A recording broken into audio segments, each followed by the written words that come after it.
RD, you probably got a little wind of the recruiting ranking that was heading Nick's way. We all normal people found out about it yesterday. How big of a deal is it for Nick, Muss, and this Razorback basketball program that he is the number one high school recruit in the country? Well, obviously for him, it's huge. I mean, that's a huge honor. You know, one thing about it, I mean, even if he wasn't number one in one service, I mean, he's number two and number three in the other two. I mean, that's a great honor in itself. But to be number one, I guess that's every kid's dream. As far as for Coach Muss and the program, just another feather in their cap. I mean, you look at what they've done since they've been here, number 5 class in the country in the 2020 recruiting cycle, and then this year the number 2 class with the number 1 player in the country, and then you have the first one and done in program history. What's happened in such a shorter period of time is pretty remarkable, and it all it does is add to the excitement of the program. Not only, I mean, obviously with the fan base and everybody, but it gets the attention of kids throughout the country, not only in this class but in future classes coming up, and not just the 24 or 25s, but kids that are, say, in junior high, even elementary school, that pay attention to this stuff. They're going to be recruits one day, in a few more years, and they're going to see the excitement that's created around Coach Muss's program, and it's probably going to continue as long as he's here. Let's just think about it. So Jordan and Anthony are both from Texas. Anthony from Duncanville. Jordan, and I'm forgetting the city in Texas. He played at Link Prep. Nick being from Arkansas. You got Barry Dunning Jr. from Alabama, and then Darian and Joseph both from Arkansas. If a kid from California sees the number 1 player in the class before him is going to Arkansas, Richard, that would give at least a little intrigue to maybe find out what Eric Musselman and his staff are doing with the program, right? Oh, there's no doubt about that. At least you definitely, take that call. You try to explore a little bit more about Arkansas, and let's face it, if the kid's coming from California, we've talked about it many times. Most likely. Sorry about that. My cheek hit the mute button. But anyway, you're going to have to overcome the image of Arkansas. But when a kid sees this, they makes them think, oh, well, I'm maybe a little bit stronger possibility of checking them out. And then obviously, like I said, I just tend to think with the momentum and what Coach Muss and the program's got going and the success that they've had and they're going to have, it's just going to keep adding to the intrigue of kids going forward. Yeah, I'm going to get the cart in front of the horse, and I don't have my media guide with me from where I'm at this morning for basketball, and guys, maybe y'all can look this up. Is number 4 in the draft the highest? I think Ron Brewer went 4 back in the 70s. I don't remember where Moncrief went, but I know it was high. What we're talking about here, Richard, is a player that potentially in the next draft, following the season at Arkansas, could be the number 1 draft choice. I mean, if you're the number 1 player, you're in that conversation at least. Doesn't mean that's how it's going to pan out, but what we could be watching here potentially is the highest drafted player ever in Arkansas coming to play here next year. Yeah, I mean, and then that just adds to the intrigue of the program. There's no doubt about it. Yeah, you're right.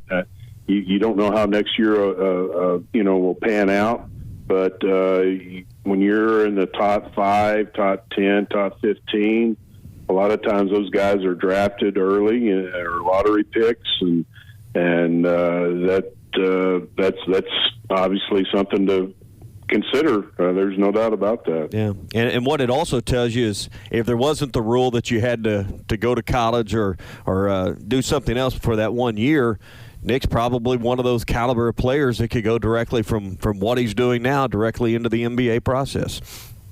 Oh, yeah, there'd be no doubt about that as far as what he's done as far as just in front of some NBA scouts that have been some of these events that he's been to, and he's performed well. That is a definite possibility. Talking with Richard Davenport, a little recruiting this morning. Richard, one of the conversations we had yesterday was about cities outside of Arkansas that they need to continue to recruit in football. We listed St. Louis, Dallas, Kansas City, Houston, others. What's a city outside this state that Sam Pittman and company need to continuously try and make a presence in moving forward? I think you hit on most of them. I'd add Memphis in there because they've done well in Memphis since Coach Pittman's been there. And I think Arkansas's had some pretty good talent from that city and that area over the years. But obviously Tulsa, Oklahoma City. But I think he pretty much hit on the main areas. I mean, I think St. Louis is definitely an area that you could do some damage, especially because of Barry Odom's reputation in Missouri. I mean, he is very, very well respected. When I talk to parents and kids, but parents just think the world of him, and that's half the battle right there. Obviously, when you're recruiting a young man, is getting the parents on board. His reputation in St. Louis is very, very high. Speaking of someone in St. Louis, I know that he's a class of 2024 guy, but Ryan Wingo, the younger brother of Ronnie Wingo, who plays wide receiver for St. Louis University, is going to be recruited all over the country, just as Nick was for the Arkansas basketball team.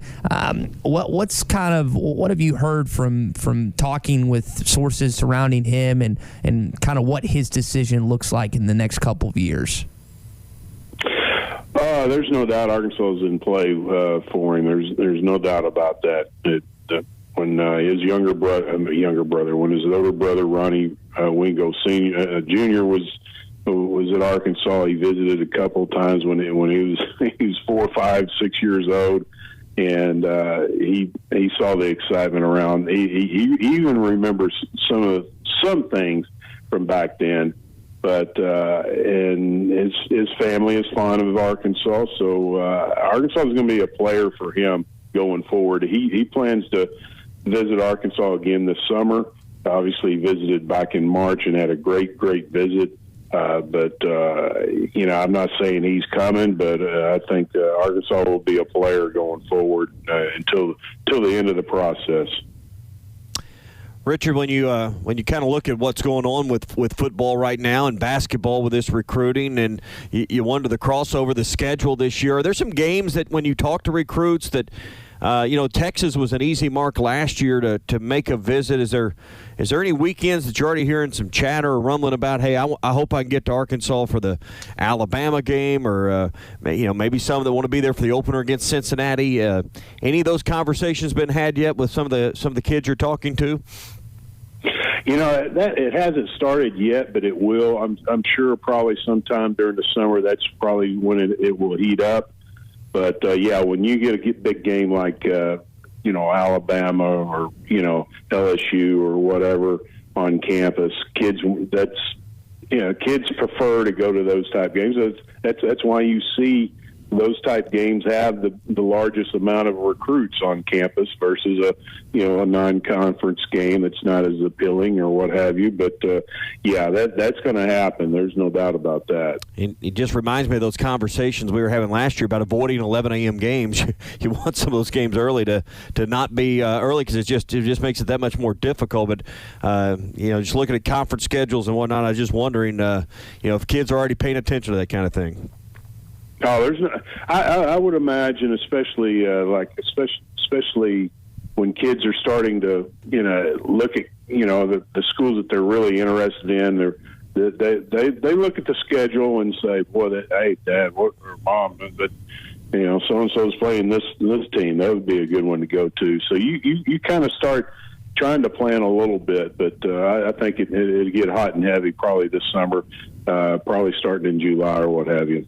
Richard, we were discussing a little food during the break. Yesterday was National Eat What You Wanted To Day. Did you eat what you wanted to, or did you stay healthy? For the most part, I did cheat. Did have a burger and fry, but I don't eat a lot of burgers. Don't get me wrong, I'll eat them. But I didn't go crazy because I know in that tweet you said you wouldn't gain a pound or or anything like that. Well, in reality, if you go too crazy, especially during the week, it's going to impact you, especially me. But I do my cheating on the weekend, kind of like you for the most part. Try to at least hold it off. Well, Richard, appreciate the updates on Nick Smith, some other things this morning, and we'll talk next week, man. All right, guys. We'll Partners see you. at BetOnline continue to be the #1 source for all your betting needs and sports info. Find all the latest sports developments, including updated odds on the NBA playoffs, fights, and even next season's futures. And don't forget that the MLB is back as well. Who are you picking to win the World Series? BetOnline is your continued source for all your sports wagering needs, including live betting and your favorite Vegas casino and poker games. It's super easy to get started, so head to the website today or use your mobile device to join and use our promo code BELIEVE, that's BLEAV, to receive your 50% welcome bonus on your first deposit. Bet online, where the game starts.